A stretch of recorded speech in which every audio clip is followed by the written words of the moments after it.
नमस्कार, मैं हूं ज्योति सिंह। प्रदेश का प्रश्न में आज बात अहम मुद्दे की करेंगे, लाल आतंक की। बस 7 महीने और, जी हां, लाल आतंक के खिलाफ सबसे बड़ा ऑपरेशन चलाया जा रहा है। लक्ष्य है मार्च 2026 तक नक्सलियों का खात्मा। इसके लिए सुरक्षा बल ऑपरेशन मानसून चला रहे हैं। पहली बार मानसून में जंगलों में घुसकर सुरक्षा बल प्रहार कर रहे हैं, तो दूसरी तरफ नक्सलियों के समूल नाश के लिए बड़ी प्लानिंग की जा रही है। इसके लिए रायपुर में गोपनीय बैठक का आयोजन भी किया गया। आने वाले 7 महीने इस लड़ाई में निर्णायक साबित होने वाले हैं। अब सवाल ये कि नक्सलियों के खात्मे के लिए क्या क्या चुनौतियां हैं और इसके लिए क्या क्या खास प्लानिंग की जा रही है। जो लक्ष्य गृह मंत्री अमित शाह ने रखा है, उसे पूरा करने में कौन कौन सी चुनौतियां अभी भी बाकी हैं, आज करेंगे इसी पर चर्चा। और इस पर चर्चा करने के लिए खास मेहमानों का पैनल भी हमारे साथ जुड़ेगा, लेकिन उससे पहले देखिए ये रिपोर्ट।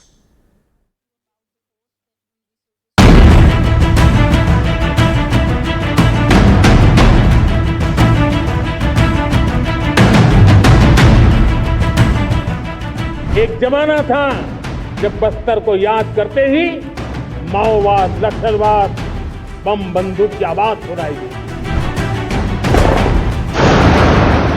माओवाद की चंगुल में हमारे जनजातीय क्षेत्र, हमारे जनजातीय नौजवान फंसे हुए। आदिवासी माताओं बहनों ने अपने सपने के होनहार बच्चों को खो दिया। जो क्षेत्र कभी रेड कॉरिडोर के रूप में जाने जाते थे, वो आज विकास के ग्रीन कॉरिडोर बन रहे हैं। लाल आतंक पर तगड़ा प्रहार जारी है। रेड कॉरिडोर अब चंद जिलों में सिमट गया है। जिन नक्सलियों का खौफ अबूझ माड़ के जंगलों में होता था, अब वहां शिक्षा की अलख जगाई जा रही है। नक्सलवाद के खात्मे का पूरा प्लान तैयार है। शुक्रवार को रायपुर में एक बड़ी गोपनीय बैठक का आयोजन किया गया था। सूत्रों की माने तो इस बैठक में नक्सलियों के खिलाफ एक खास एक्शन प्लान तैयार किया गया है। रायपुर में निजी रिजॉर्ट में गोपनीय बैठक आयोजित की गई। केंद्रीय गृह सचिव गोविंद मोहन, आईबी चीफ तपन कुमार डेका शामिल हुए। छत्तीसगढ़, एमपी, ओडिशा, तेलंगाना के डीजीपी शामिल हुए। केंद्रीय सुरक्षा बल के अधिकारी, इंटेलिजेंस एजेंसियों के प्रतिनिधि और नक्सल ऑपरेशन से जुड़े आला अधिकारी भी बैठक में शामिल थे। माना जा रहा है कि बैठक में नक्सल उन्मूलन को लेकर एक्शन प्लान तैयार किया गया। इससे पहले 30 जुलाई 2025 को भी इसी तरह की बैठक की गई थी। दूसरी तरफ छत्तीसगढ़ के मुख्यमंत्री विष्णुदेव साय ने मंगलवार को दिल्ली में गृह मंत्री अमित शाह से मुलाकात भी की थी, जिसमें उन्होंने नक्सल ऑपरेशन को लेकर जानकारी साझा की थी, जिसके अनुसार दिसंबर 2023 से अब तक 453 नक्सली मारे गए हैं। 20 महीनों में 1616 नक्सलियों को गिरफ्तार किया गया है। 1666 नक्सलियों ने सरेंडर किया है। 20 महीनों में छत्तीसगढ़ में 65 नए सुरक्षा कैंप स्थापित किए गए हैं। इधर छत्तीसगढ़ में पहली बार मानसून में भी जवान जंगलों में जमे हुए हैं। ऑपरेशन मानसून के तहत जंगलों में विशेष अभियान चलाया जा रहा है। शुक्रवार को नारायणपुर दंतेवाड़ा के जंगलों में मुठभेड़ में एक नक्सली ढेर हो गया। बस्तर डिवीजन के बड़े कैडर की सूचना पर नारायणपुर दंतेवाड़ा की डीआरजी और एसटीएफ ने विशेष अभियान चलाया था। दूसरी तरफ सुरक्षा बलों के खौफ की वजह से नक्सलियों के सरेंडर का सिलसिला भी जारी है। पिछले कुछ सालों में नक्सलवाद 150 से 20 जिलों में सिमट गया है। ऐसे में आने वाले 7 महीने बेहद ही निर्णायक साबित होने वाले हैं। दंतेवाड़ा से पंकज भदौरिया के साथ रायपुर से जुल्फिकार अली और नीलेश त्रिपाठी की रिपोर्ट। और इसी पर चर्चा करने के लिए खास मेहमान हमारे साथ जुड़ चुके हैं। आर.के. विज हैं, पूर्व स्पेशल डीजी छत्तीसगढ़ से। साथ ही मयंक चतुर्वेदी, वरिष्ठ पत्रकार, हमारे साथ जुड़े हुए हैं। विकास तिवारी, हमारे सहयोगी, हमारे साथ जुड़े हुए हैं, जो लंबे वक्त से नक्सल प्रभावित इलाकों से कवरेज करते आए हैं। तो हम इनसे चर्चा करेंगे और कुछ और मेहमान भी हमारे साथ जुड़ेंगे। आर.के. विज जी, पहले मैं आपके पास आ रही हूँ। आपका बहुत बहुत स्वागत है सभी मेहमानों का हमसे जुड़ने के लिए। आर.के. विज जी, पहला सवाल आपसे कि बस्तर में शुरुआती दौर से जो नक्सल समस्या है उसको लेकर और अब काफी काम आपने किया है, ऐसे में ये आपसे जानना चाहेंगे किस तरीके की चुनौतियां वहां पर जो ऑपरेशंस में लगे जवान होते हैं उनके सामने आती हैं? देखिए, चुनौती में एक सबसे बड़ी चुनौती जो पहले थी, जो अब कम हो गई है, वो है कि इलाके में हमारी उपस्थिति, कि हम कितने उपस्थित हैं, हमारे कैंप्स कितने हैं, हमको ऑपरेशन में कितना चलना पड़ता है, क्योंकि ऑपरेशन में जितना ज्यादा चलना पड़ता है वापसी में उतना ही फोर्सेस वल्नरेबल हो जाती हैं। जब सामान्यतः रिट्रीट करते हैं तो उस समय कहीं ना कहीं घेरने की स्थिति एक दूसरे को बनती है। जी। तो ये पहला चैलेंज था कि हमारी उपस्थिति कितनी, फोर्स है हमारे, समय समय पर ये फोर्स लगातार बढ़ती गई, हमारा आगे बढ़ना जारी रहा, और जो माओवाद थे उनका जो मूवमेंट था वो रिस्ट्रिक्ट होता गया। तो ये एक पहली चुनौती थी जिसको समय समय पर फोर्स बढ़ाई गई, ना केवल केंद्रीय बल बढ़े, हमारे राज्य के बल बढ़े, हमारी एसटीएफ बढ़ी, हमारी डीआरजी बढ़ी, तो तमाम प्रकार की फोर्सेस हैं जो बढ़ी, जिससे हम लगातार आगे बढ़े। जी। पहला ये। दूसरा ये कि हमारे जो जवान हैं उसमें जो लोकल जवानों की भागीदारी थी वो समय के साथ काफी बढ़ी है। चाहे वो हमारे बस्तर, पूरे अगर मैं पूरे रीजन की बात करता हूं तो हमारी डीआरजी लगातार सैंक्शन होती गई, लगातार जवान वहां लोकल ज्यादा भर्ती होते गए।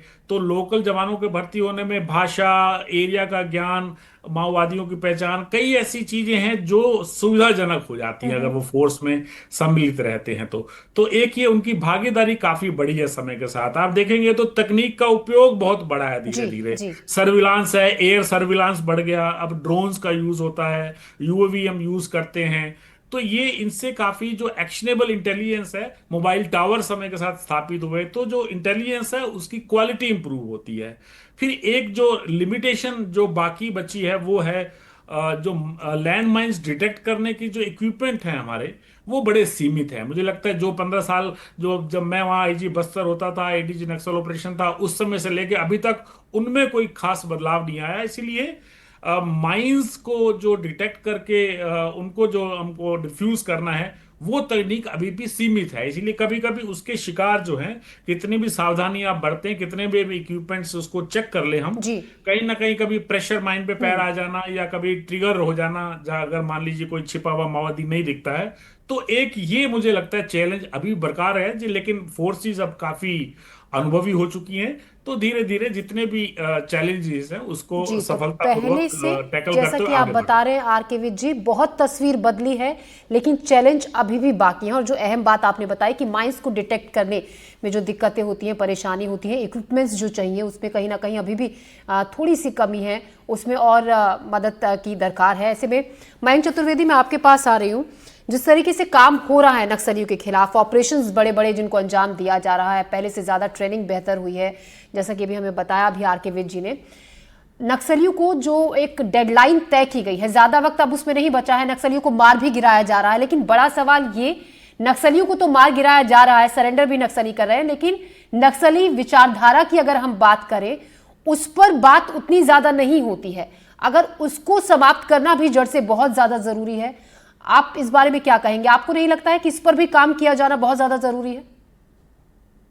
निश्चित तौर पर इस पर काम किया जाना चाहिए, लेकिन जो अफसर हैं, जो सुरक्षा बलों से जुड़े हुए अफसर हैं, वो हमेशा ये कहते हैं कि हम सशस्त्र नक्सलवाद को समाप्त करेंगे। मतलब जो डेडलाइन है उसमें एक शब्दों का हेर फेर, ये समझिए वो सशस्त्र नक्सलवाद की बात करते हैं। क्योंकि जो नक्सलवाद है एक विचारधारा है और किसी विचारधारा को इतनी आसानी से समाप्त नहीं किया जा सकता, और उसके लिए बहुत सारी लंबा एक समय चाहिए। विचारधारा को बदलने के लिए, नई विचारधारा पैदा करने के लिए वो विल टेक टाइम। तो इसको तो देखिए बिल्कुल साफ है कि जो सरकार की जो डेडलाइन है वो सशस्त्र नक्सलवाद को समाप्त करने के लिए है, ना कि नक्सलवाद को खत्म करने के लिए है। जी, लेकिन मैं यही नहीं समझ पाई, जो नक्सली विचारधारा है उसको किस तरीके से उस पर काम किया जा रहा है। मेरा सवाल यही था, क्योंकि मैं यही समझना चाह रही थी, अगर उस दिशा में कुछ काम हो रहा है तो किस तरीके से काम किया जा रहा है।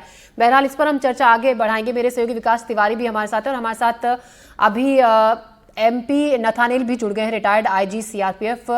नथानिल जी, मैं आपके पास आ रही हूँ। विकास तिवारी, मेरा सवाल ये है आपसे, देखिए शिक्षा को आपने उस वक्त को भी देखा है जब बहुत ज्यादा नक्सलवाद था कुछ नक्सल प्रभावित इलाकों में, जो स्थिति तब थी, और अब इतना वक्त जब बीत गया है, इतना ज्यादा काम हो रहा है, क्या बदलाव आप देखते हैं जमीनी तौर पर? और आज क्योंकि शिक्षक दिवस है, शिक्षा के क्षेत्र में किस तरीके से आपको बदलाव नजर आता है उन इलाकों में? आ रहा है हमारे साथ अभी आरके विज सर हैं, जो खुद इस पे पीएचडी किए हुए हैं। मैं तो उनको पीएचडी होल्डर ही मानूंगा माओवाद पर ही, और वो लगातार समझ रहे हैं। सोचिए वो जब सलवा जुड़ूम का समय था दौड़, उस वक्त उन्होंने बस्तर की कमान संभाली थी। उनसे ज्यादा बारीकी से और कोई, हमें लगता है ज्यादा समय हमें उन्हें देना चाहिए। लेकिन फिर भी आज जो शिक्षक दिवस है और जो बदलाव की बात करें तो निश्चित तौर पर जवानों ने तो बदलाव की जो तस्वीर बदली है और जिस स्तर पर उन्होंने ऑपरेशन किए, जिस स्तर पर सफलताएं मिली हैं, जिस स्तर पर जो आंकड़े सामने आ रहे हैं, उस इस बात की तरफ इंगित करता है कि जो माओवाद है वो वाकई में बैकफुट पर। माओवादियों ने खुद अपने 22 पन्ने के बुकलेट बीते महीने जो जारी किया उसमें उन्होंने इस बात का जिक्र किया कि वो अपने सबसे बुरी स्थिति में नक्सल गढ़ के बाद में जो है अब सबसे ज्यादा बुरी स्थिति दोबारा उन्होंने इस वक्त देखी है 2024 और 25 के दौरान। लेकिन जो दूसरी बात है जो आपने कही कि शिक्षा, क्योंकि देखिए पूरा दारोमदार शिक्षा पे ही टिका है। हम बोलते हैं कि पिछड़ा इलाका था बस्तर, अशिक्षित इलाका था बस्तर, और यही वजह है कि माओवादियों ने इस इलाके पर अपना अतिक्रमण किया है। पर शिक्षा पर किस तरह से काम हो रहा है आप देखिए कि पूरा दारोमदार शिक्षा दूतों पर छोड़ दिया गया है। अंदरूनी इलाकों के वो आदिवासी जो अनपढ़ हैं, जो शिक्षा से दूर है, उन्हें शिक्षा की अलग जगाने के लिए शिक्षा दूतों को तैनात किया गया है। 10 शिक्षा दूतों की हत्या माओवादियों ने मुखबिरी के आरोप में की है।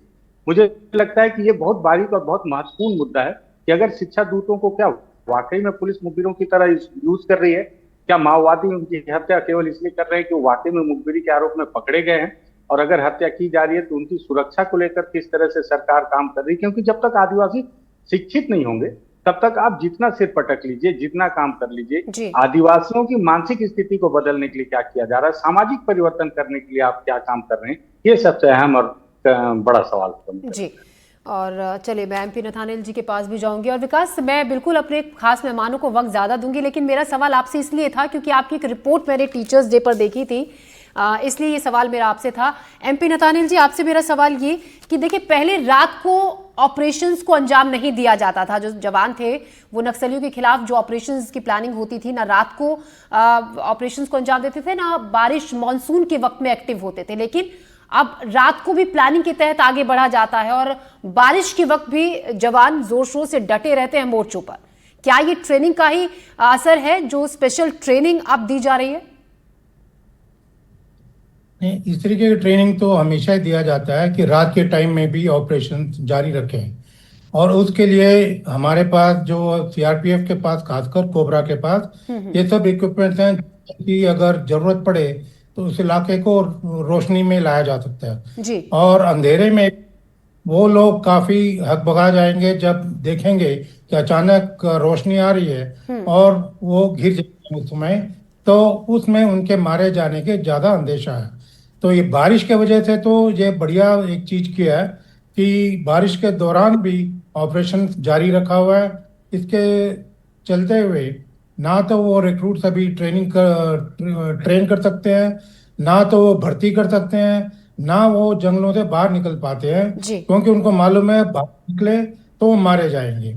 तो इसीलिए उनको जंगलों के अंदर ही पकड़ के मारा, एनकाउंटर में जब हो जाता है तो मारे जाना ठीक ही है।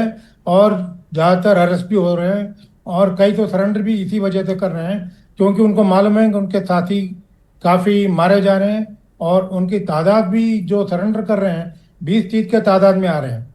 और जिस तरीके से खबरें आ रही हैं, लगता है कि कुछ और महीनों में मेरे ख्याल से तकरीबन सारे जो माओइस्ट है वहाँ पे जो ग्राउंड में है वो सरेंडर कर देंगे या कहीं पे ना कहीं मारे जाएंगे। जी, उम्मीद तो बिल्कुल यही है। जी जी, रात के टाइम जारी रखने का। ठीक है।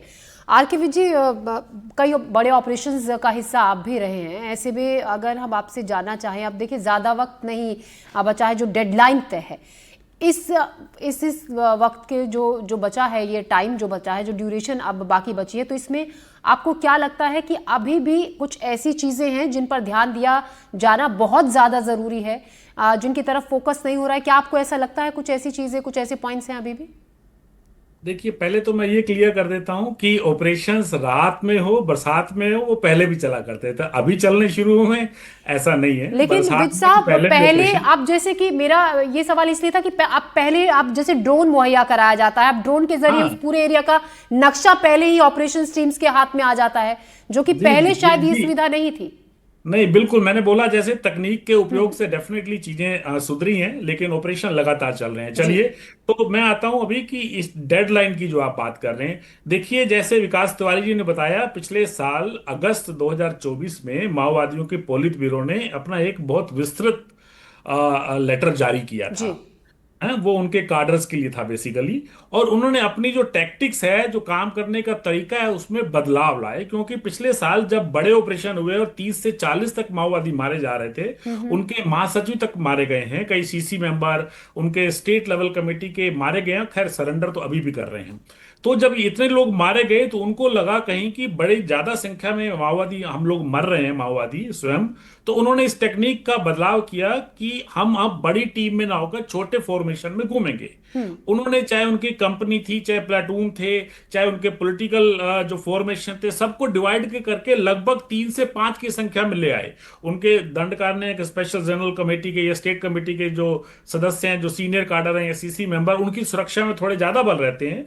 बाकी अदरवाइज जो मूवमेंट है वो 3 से 5 में कर दिया। आप देखिए, जब 3-4 हजार किलोमीटर के दंड कारने में अगर अब 3 से 5 की संख्या में अगर माओवादी घूमेंगे और हथियार भी वो छिपा के घूमेंगे और वर्दी में भी ना होकर सामान्यतः वो सिविल्स में रहेंगे, तो उनको पहचानना, उनको पकड़ना, उनसे मुठभेड़ होना थोड़ा सा प्रैक्टिकली में दिक्कत हो जाती है। अर्थात एक्शनेबल आपको इंटेलिजेंस मिलेगी भी तो 3-4 लोगों की मिलेगी उपस्थिति की। एकदम बड़ी संख्या में माओवादियों ने ना रहने का ऐसा निर्णय लिया। वो अपने कार्डर्स को बचाना चाहते थे, अपनी लीडरशिप को भी और अपने कार्डर्स को भी। तो उन्होंने जब अपनी टेक्निक में ऐसी टैक्टिक्स जिसको बोलते हैं, वो टेम्परेरी उन्होंने विड्रॉ किया और अपनी टेक्निक में जब उन्होंने बदलाव किया, तो हमको भी उसी हिसाब से अपनी कार्रवाई को अंजाम देना है। अर्थात अब बड़ी संख्या में मरने की जो संभावना है, मैं बिल्कुल टोटल नकार नहीं सकता हूं, क्योंकि इस दौरान माओवादी अंदर क्या निर्णय लेते हैं वो तत्काल पता नहीं लग पाता है। लेकिन यस, अभी तक की जो उनकी टैक्टिक्स है, वो बड़ी संख्या में नहीं घूमेंगे, तो बड़ी संख्या में वो घेराबंदी में नहीं आ पाएंगे। उन्होंने स्वयं इस चीज को बचने के लिए ही निर्णय लिया है। उन्होंने ये निर्णय लिया है कि अभी वो फोर्सेस पे अटैक नहीं करेंगे। तो अभी ऐसा लग रहा है कि जैसे मुठभेड़ें थोड़ी कम हुई हैं, अगर आप देखेंगे एक आधे साल, पिछले कुछ महीनों में। 2 कारण है उसके मुठभेड़ कम होने के। एक तो क्या है, टीसीओसी जो रहता है जनरली 3-4 महीने का रहता है, वो जून में खत्म होता है। उसके बाद बरसात का मौसम आता है, तो उस समय उनका मीटिंगों का दौर चलता है, कहीं ट्रेनिंग और कहीं मीटिंग्स का ज्यादा समीक्षा करते हैं कि हमारा पिछला टीसीओसी कैसा रहा। ये 2-3 महीने उनके उसमें जाते हैं। और बरसात में ऑपरेशंस, उनको भी वही दिक्कत होती है जो हमको भी वही दिक्कत होती है बरसात के अंदर।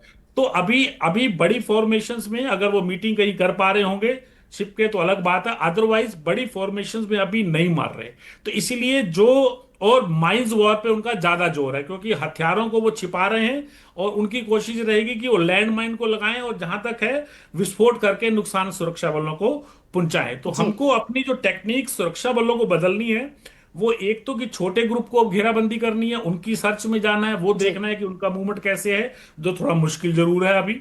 और दूसरा ये है कि माइन से बचने का वो जरूर देखना है कि हम उसके अंदर हमारा नुकसान। कुछ दिनों पहले हमारे एक एडिशनल एसपी उसके अंदर कोंटा के पास में बहुत नजदीक में लैंडमाइन की चपेट में आ गए थे, वो शहीद हो गए थे।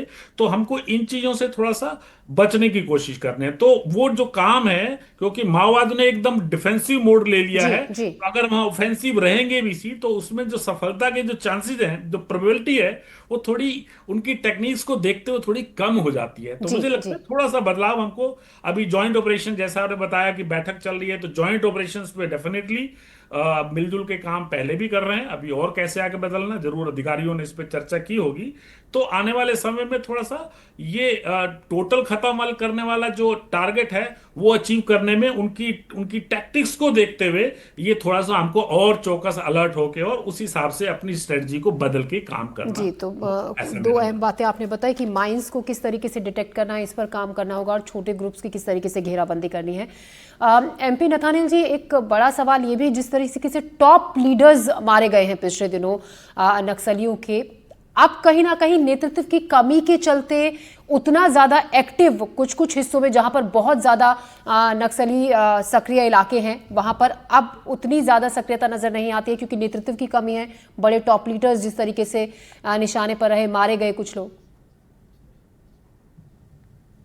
बिल्कुल सही है। अभी पिछले कुछ महीनों में उनके जो टॉप लीडर्स हैं, सुधाकर, बसवराजू और चलपति, ये तीनों बड़े इंपॉर्टेंट लीडर्स थे, ये मारे गए हैं। और उसके अलावा जो हिदमा एक है जो कि काफी खतरनाक आदमी रहा पहले, जी। और कई उसने किलिंग्स में अंजाम दिए हैं, वो और उसके साथ एक बारसे है। ये दोनों कहीं छुपे हुए हैं, और जहाँ तक मेरा ख्याल है, पहले जब ये ऑपरेशन हुआ, ऑपरेशन ब्लैक थंडर, उसमें ये लोग उस तरफ आंध्रा की तरफ निकल गए हैं। तो हो सकता है ये अभी छोटे छोटे ग्रुप में दोबारा रीग्रुप करेंगे और कोशिश करेंगे कुछ ना कुछ इस तरीके का कार्य करें जिससे कि सिक्योरिटी फोर्सेस पे कुछ नुकसान पहुंचाए। और ज़्यादा इनके पास सिर्फ यही है कि आईडी का ही इस्तेमाल कर सकते हैं। पहले तो ये था कि 200-300 के तादाद में आते थे और अटैक करते थे फोर्सेस के ऊपर। अब वो बिल्कुल नामुमकिन हो गया है, क्योंकि एक तो हमारा इंटेलिजेंस जो है बहुत अच्छा हो गया है। टेक्निकल इंटेलिजेंस जो इनपुट हैं वो हमारे बड़े ऊंचे दर्जे की हैं आजकल, जिससे कि हमें पता लग जाता है कि इनके मूवमेंट्स के बारे जी। में। और जहाँ ये मूवमेंट करते हैं वहीं पे एकदम फोर्सेस हमारे ऑपरेशन पे चलाए जाते हैं। और उन ऑपरेशन के वजह से इन लोगों में भी हड़बड़ी मची है। ये एक जगह टिक नहीं पा रहे अभी। तो आईडी ही एक तरीका है जिससे कि वो कुछ नुकसान पहुंचा सकते हैं। उसके अलावा ये पब्लिक को धमकी भी देते हैं, जैसे कि आपने देखा ये शिक्षकों को मारा इन्होंने। तो ये एक दहशत पैदा करने की कोशिश कर रहे हैं लोगों के बीच में कि अगर कोई इन्फॉर्मर रहा, किसी ने अगर सूचना दी पुलिस को, तो उसका यही अंजाम होगा। लेकिन ज़्यादातर जो मारे जा रहे हैं वो बेचारे इनोसेंट लोग हैं जो कि इस तरीके के कुछ काम कर नहीं रहे थे। ना तो वो पुलिस इन्फॉर्मर थे, ना उनका कोई पुलिस से टच था, लेकिन यही था कि वो अपना काम कर रहे थे, क्योंकि गवर्नमेंट ने उनको शिक्षक बना के भेजा है और वो अपना काम कर रहे थे। और तकरीबन अभी तक 15-16 मारे गए हैं, 8 मारे गए हैं अभी तक। और इन लोगों को सुरक्षा देने की जरूरत है गवर्नमेंट को भी, बिल्कुल। ताकि ये और को और बाकी शिक्षकों को ये निशाना ना बनाए। बिल्कुल, स्थानीय लोगों को, लोकल लोगों को और ज़्यादा सुरक्षा देने की भी ज़रूरत है। मयंक चतुर्वेदी, प्रशासन की तरफ से बार बार ये कहा जाता है कि अब जो नक्सल प्रभावित जो इलाके हैं, जो रिहायशी इलाके थे, वहाँ पर अब तस्वीर धीरे धीरे बदल रही है। जो पहले गांव खाली हो गए थे, अब धीरे धीरे लोग वापस लौट रहे हैं। एक पत्रकार की जुबानी अगर मैं सुनना चाहूँ, क्योंकि लोगों से आप वहाँ पर पहुँचकर जिस तरीके से बातचीत करते हैं, क्या बताते हैं लोग, किस तरीके का बदलाव उनको अब दिखता है? क्या वो भरोसा वापस लौट रहा है धीरे धीरे?